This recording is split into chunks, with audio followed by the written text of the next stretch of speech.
नमस्कार दोस्तों, welcome to SG edu centre daily current affair. SG edu centre daily current affair में आप सबका स्वागत है। फ्रेंड्स, आज है 24 अप्रैल और 24 अप्रैल के जो भी इम्पोर्टेंट करंट अफेयर है उसको हम लोग एमसीक्यू के थ्रू देखने का प्रयास करेंगे। आइए शुरू करते हैं। आज का हेडिंग है कि सूर्य किरण एरोबेटिक शो का पहला आयोजन पटना बिहार में हुआ। सेकंड है कि हाल ही में टाइप 5 डायबिटीज को आधिकारिक मान्यता मिली है। थर्ड है भारत सरकार ने स्टील आयात पर 12% टैरिफ लगाया है। फोर्थ है कि आदिवासी साहित्य संस्था ने त्रिपुरा की कोकक बोरोक भाषा को संवैधानिक दर्जे की मांग की है। फिफ्थ है कि चीन ने मैग्नीशियम हाइड्राइड आधारित गैर परमाणु हाइड्रोजन बम का सफल परीक्षण किया। सिक्स्थ है यूनेस्को ने माउंट पेकुटू को ग्लोबल जियो पार्क घोषित किया है। यह उत्तर कोरिया से संबंधित है। सेवेंथ है कि चीन ने बनाया दुनिया का सबसे ऊंचा पुल। एट्थ है मांडो डुप्लांटिस पोल वाल्ट के विश्व रिकॉर्ड धारक ने जीता Laureus world sportsman of the year 2025। Ninth है कि जर्डन अल मैनायक 2025 स्मृति मंदाना और जसप्रीत बुमराह विश्व के अग्रणी क्रिकेटर घोषित हुए। टेंथ है कि महाराष्ट्र सरकार ने शुरू की पिंक ई रिक्शा योजना, 10,000 महिलाओं को मिलेगा लाभ। फ्रेंड्स, आज का कोटेशन है कि आपका भविष्य आज के किए गए काम से बनता है, न कि कल की प्रतीक्षा से। योर यानी your future is created by what you do today, not tomorrow. Friends, हम लोगों ने 23 अप्रैल के जो भी इंपॉर्टेंट करंट अफेयर देखे तो उसको शॉर्टली में रिवाइज कर लेते हैं कि अप्रैल 2025 में सर्बिया के नए प्रधानमंत्री के रूप में किसे नियुक्त किया गया है? जूरो माकुट को। World press photo of the year 2025 पुरस्कार किसने जीता? समर आबू। हाल ही में समाचारों में रहा संयुक्त सैन्य अभ्यास बालिकटन किस देश के साथ संबंधित है? तो फिलीपींस अमेरिका के साथ। हाल ही में किस देश ने अर्थव्यवस्था को बढ़ावा देने के लिए ग्रीन क्रिप्टो करेंसी को अपनाने की घोषणा की है? भूटान ने। नेक्स्ट क्वेश्चन है कि विश्व की पहली एकीकृत नवीकरणीय ऊर्जा भंडारण परियोजना जो हाल ही में चर्चा में थी, कहाँ स्थित है? आंध्र प्रदेश में। भारतीय वायुसेना ने डेजर्ट फ्लैग 10 नामक बहुराष्ट्रीय वायु अभ्यास में किस देश में भाग लिया? संयुक्त अरब इमारात। हाल ही में कौन सा राज्य गांव स्तर पर पुरातात्विक सर्वेक्षण पूरा करने वाला पहला राज्य बना है? कर्नाटक। प्रोजेक्ट चीता के तहत बोत्सवाना से भारत लाए जाने वाले 8 चीतों को किस राज्य में लाया जाएगा? मध्य प्रदेश में। हाल ही में भारत के विदेशी मुद्रा बाजार का कारोबार दुगना होकर कितने अरब डॉलर हो गया है? 60 अरब डॉलर। हाल ही में world press photo of the year 2025 पुरस्कार किसे दिया गया है? तो समर अबू अलाइफ को। फ्रेंड्स, आज का पहला क्वेश्चन है कि सूर्य किरण एरोबैटिक शो का पहली बार आयोजन कहाँ किया गया है? यानी where the Surya Kiran aerobatic show was organised for the first time. Option A Pune, option B Patna, option C Bhubaneswar और ऑप्शन डी हैदराबाद। तो इसका सही आंसर है फ्रेंड्स कि पटना में सूर्य किरण एरोबैटिक शो का पहली बार आयोजन किया गया है। फ्रेंड्स, सूर्य किरण एरोबैटिक पटना में आयोजन किया गया है। देख लेते हैं मैप पर पटना को। इंडिया में ये आपको नॉर्थ इंडिया में इसका लोकेशन है। यहाँ के सीएम जो है वो नीतीश कुमार हैं। कैपिटल की बात करेंगे तो capital Patna, CM Nitish Kumar, governor Arif Mohammad Khan है। लोकसभा सीट यहाँ पर 29, राज्यसभा सीट 11 और यहाँ की जो लेजिस्लेचर असेंबली है वो बाई कैमरल है। फ्रेंड्स, भारतीय वायुसेना की प्रसिद्ध सूर्य किरण एरोबैटिक टीम का यह रोमांचक एयर शो पहली बार पटना में आयोजित किया गया। यह शो 22 और 23 अप्रैल 2025 को पटना के जननायक गंगा पथ यानी मरीन ड्राइव पर हुआ है, जो गंगा नदी के किनारे स्थित एक प्रमुख स्थल है। इस आयोजन का उद्देश्य देशभक्ति की भावना को बढ़ावा देना, वायुसेना की ताकत का प्रदर्शन करना और युवाओं को भारतीय वायुसेना में कैरियर के लिए प्रेरित करना था। सूर्य किरण टीम ने 9 हॉक 132 जेट विमानों के साथ आकाश में अद्भुत कर्तव्य दिखाया। नेक्स्ट क्वेश्चन है कि हाल ही में किस प्रकार की मधुमेह डायबिटीज को आधिकारिक रूप से मान्यता दी गई? यानी which type of the diabetes has been officially recognised recently? Option A type 3 diabetes, option B type 4 diabetes, option C type 5 diabetes और ऑप्शन डी टाइप 6 डायबिटीज। तो इसका सही आंसर है फ्रेंड्स कि टाइप 5 डायबिटीज को जो है हाल ही में आधिकारिक रूप से मान्यता दी गई है। देख लेते हैं इसके एडिशनल इंफॉर्मेशन को कि हाल ही में इंटरनेशनल डायबिटीज फेडरेशन यानी आईडीएफ ने टाइप 5 डायबिटीज को एक नई और अलग प्रकार की मधुमेह के रूप में आधिकारिक मान्यता दी है। यह डायबिटीज मुख्य रूप से कुपोषण के कारण होती है और आमतौर पर दुबले पतले तथा कुपोषित किशोरों और युवाओं में पाई जाती है। खासकर के निम्न और मध्य आय वाले देशों में ये देखा जा रहा है। टाइप 5 डायबिटीज टाइप 1 और टाइप 2 से अलग है क्योंकि इसका संबंध मोटापे से नहीं बल्कि पोषण की कमी से है।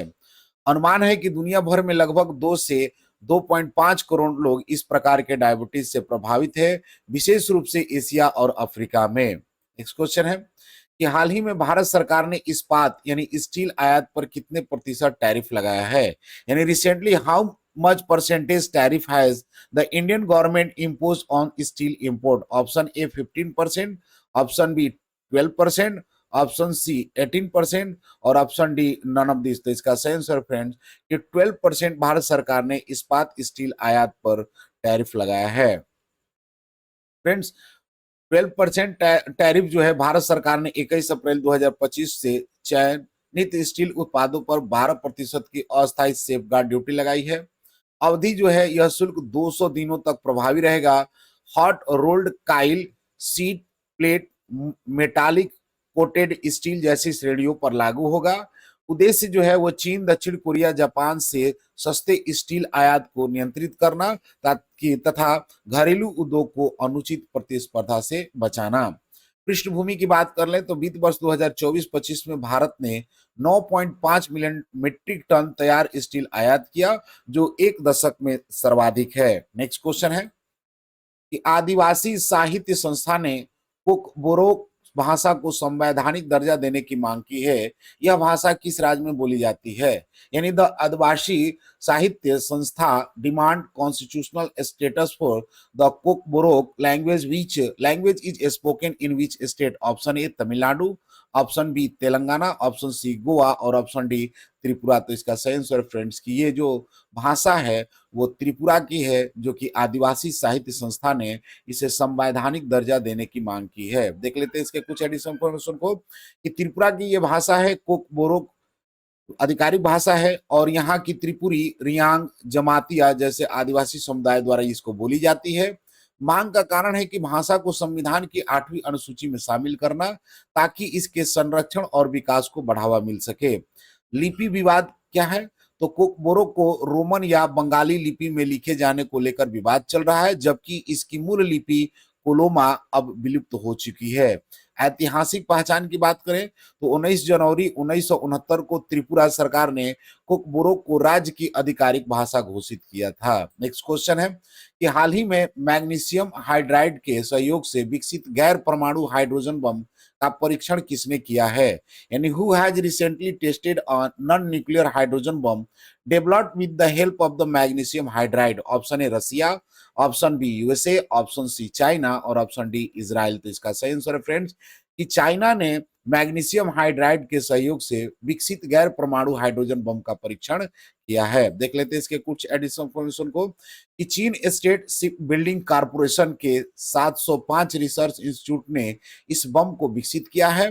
परीक्षण 2 किलोग्राम वजन वाले डिवाइस ने 1000 डिग्री सेंटीग्रेड से अधिक तापमान वाली आग की गेंद पैदा की, जो 2 सेकंड तक बनी रहे। टीएनटी विस्फोट की तुलना में 12 गुना अधिक इसमें समय है।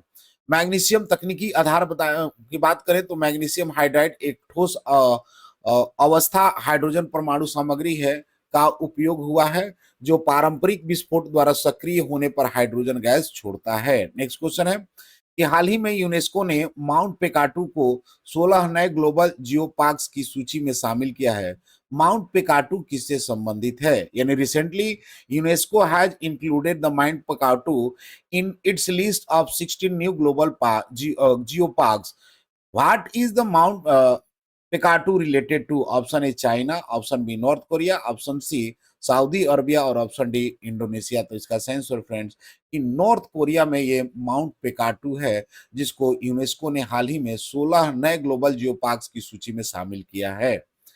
देख लेते हैं इसके कुछ एडिशनल इंफॉर्मेशन को कि हाल ही में यूनेस्को ने माउंट पेकाटू को 16 नए ग्लोबल जियो पार्क की सूची में शामिल किया है। माउंट पेकाटू एक सक्रिय ज्वालामुखी है जो उत्तर कोरिया और चीन की सीमा पर स्थित है। यूनेस्को ने विशेष रूप से उत्तर कोरिया के तरफ स्थित माउंट पेकाटू को यह दर्जा दिया है और यह उत्तर कोरिया का पहला यूनेस्को ग्लोबल जियो पार्क है। माउंट पेकाटू उत्तर कोरिया की राष्ट्रीय पहचान, सांस्कृतिक विरासत और मिथकों में भी महत्वपूर्ण स्थान रखता है। नेक्स्ट क्वेश्चन है कि किस देश ने दुनिया का सबसे ऊंचा पुल बनाया है, यानी which country has built the world's highest bridge. Option A China, option B Japan, option C South Korea और ऑप्शन डी यूएसए। तो इसका सही आंसर फ्रेंड्स की चाइना जो है दुनिया का सबसे ऊंचा पुल बना रहा है। देख लेते हैं इसके कुछ एडिशनल इंफॉर्मेशन को कि हाल ही में चीन ने गुइझोउ प्रांत में फुजियांग ग्रैंड केनिया ब्रिज का निर्माण किया है जो दुनिया का सबसे ऊंचा पुल है। यह पुल 625 मीटर है, यानी लगभग 2051 फीट की ऊंचाई पर स्थित है, जो विश्व का सबसे ऊंचा पुल बनाता है। यह पुल जून 2025 में जनता के लिए खोलने जा रहा है और इसे गुइझोउ की घाटी को पार करने का समय 1 घंटा से घटकर केवल 1 मिनट रह जाएगा। यह इंजीनियरिंग का अद्भुत नमूना है और चीन का आधुनिक निर्माण क्षमता का प्रमाण है। नेक्स्ट क्वेश्चन है कि Laureus world sportsman of the year award 2025 जीतने वाले मांडो डुप्लांटिस किस खेल से संबंधित है, यानी मांडो Duplantis who win the Laureus World Sportsman of the Year Award 2025 is related to which sports? Option है pole vault, option B tennis, option C hockey और ऑप्शन डी फुटबॉल। तो इसका सही आंसर है फ्रेंड्स कि पोल वॉल्ट जो है खेल का खिलाड़ी Laureus world sportsman of the year award 2025 जीतने वाले मांडो डुप्लिस खिलाड़ी बन गए हैं, जो कि जिनका संबंध खेल जो है वो है संबंधित खेल जो है वो पोल वॉल्ट है। देख लेते हैं इसके कुछ एडिशनल इंफॉर्मेशन को कि पोल वॉल्ट चैंपियन यानी मांडो डुप्लेटिस जो स्वीडन के पोल वॉल्ट एथलीट्स हैं, उन्होंने 2025 में Laureus world sportsman of the year award जीता है। रिकॉर्ड तोड़ प्रदर्शन उन्होंने 11 बार पोल वॉल्ट विश्व रिकॉर्ड तोड़ा, जिसमें फरवरी 2024 में 6.27 मीटर की छलांग शामिल है। ओलंपिक सफलता की बात करें तो पेरिस 2024 में ओलंपिक में स्वर्ण पदक जीतकर वह 1950 के दशक के बाद लगातार 2 ओलंपिक जीतने वाले पहले पोल वॉल्टर बने हैं। नेक्स्ट क्वेश्चन है कि हाल ही में किसे विजडन क्रिकेटर अलमनाक की नवीनतम संस्करण में विश्व के अग्रणी क्रिकेट का ताज पहनाया है, यानी who has recently been crowned the world leading cricketers in the latest editions of Wisdom Cricketers Almanacs? Option A Smriti Mandhana, option B Jasprit Bumrah, option C both of the above और option D none of this. तो इसका सही answer है friend कि both of the above यानी स्मृति मंदाना और जसप्रीत बुमराह को हाल ही में विजडन क्रिकेटर अलमनाक की नवीनतम संस्करण में विश्व के अग्रणी क्रिकेटरों का ताज पहनाया गया है। देख लेते हैं इसके कुछ एडिशनल इंफॉर्मेशन को कि विजडन क्रिकेटर्स अलमनाक के 2025 संस्करण में स्मृति मंदाना जो कि महिला वर्ग से और जसप्रीत बुमराह जो कि पुरुष वर्ग को विश्व के अग्रणी क्रिकेटर घोषित किया गया है। मंदाना का रिकॉर्ड है कि 2024 में उन्होंने 1659 अंतर्राष्ट्रीय रन बनाकर महिला क्रिकेट में एक वर्ष में सर्वाधिक रन का रिकॉर्ड तोड़ा है।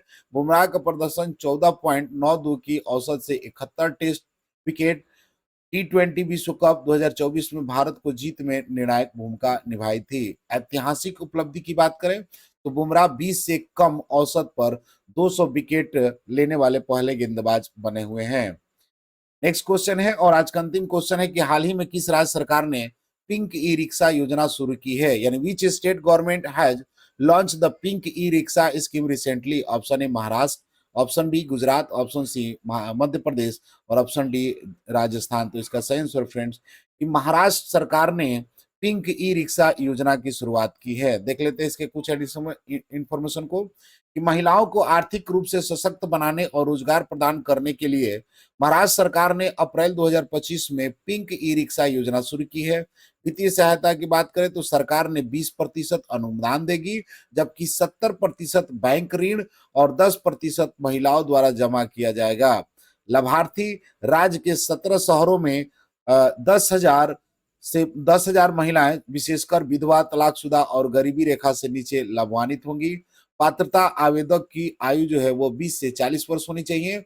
वार्षिक आय 3 लाख रुपए से कम होना चाहिए और वैध ड्राइविंग लाइसेंस होना अनिवार्य है। फ्रेंड्स, लास्ट वीडियो क्वेश्चन था कि हाल ही में भारत के विदेशी मुद्रा का कारोबार दुगना होकर कितना अरब डॉलर हो गया है?